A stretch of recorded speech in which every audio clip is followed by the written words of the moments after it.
Hey everybody, today I'm going to talk about how to join a remote meetup using Explain Everything.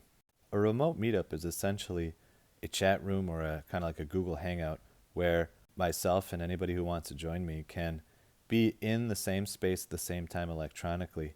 And not only that, by using Explain Everything and our microphones, we can talk to each other, and also, if the capabilities are allowed, students can write things down on the page, but definitely, at minimum, ask questions to the teacher, and the teacher can respond by writing out pictures or doing some problems or what have you.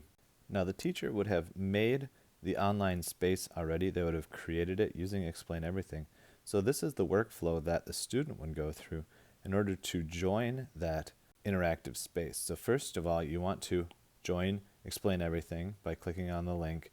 And the first thing that's going to show up is the page, and you can choose any of these options. You want to choose Join with Code.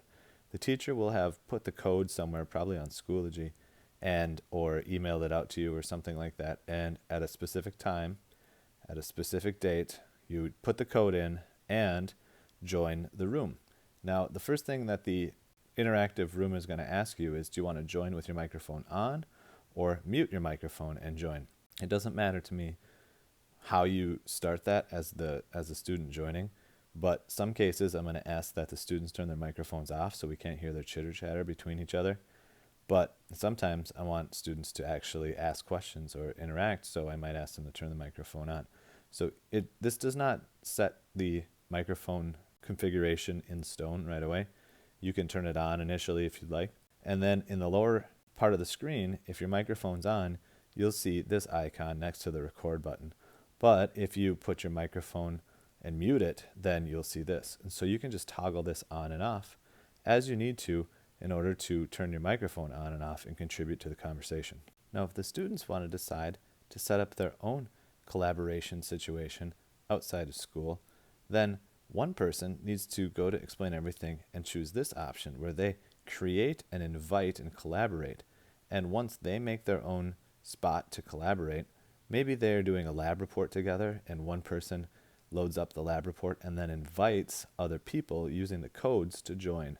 And that way you can all work on the same document in live time.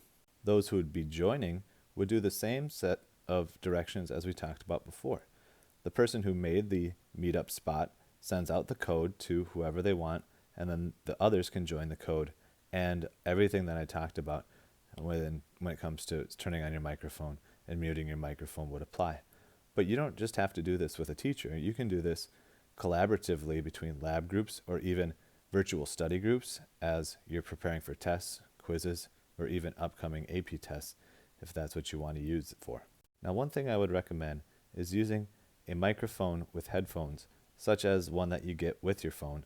Any microphone with headphones would work. It really helps for your voice to come in clearly.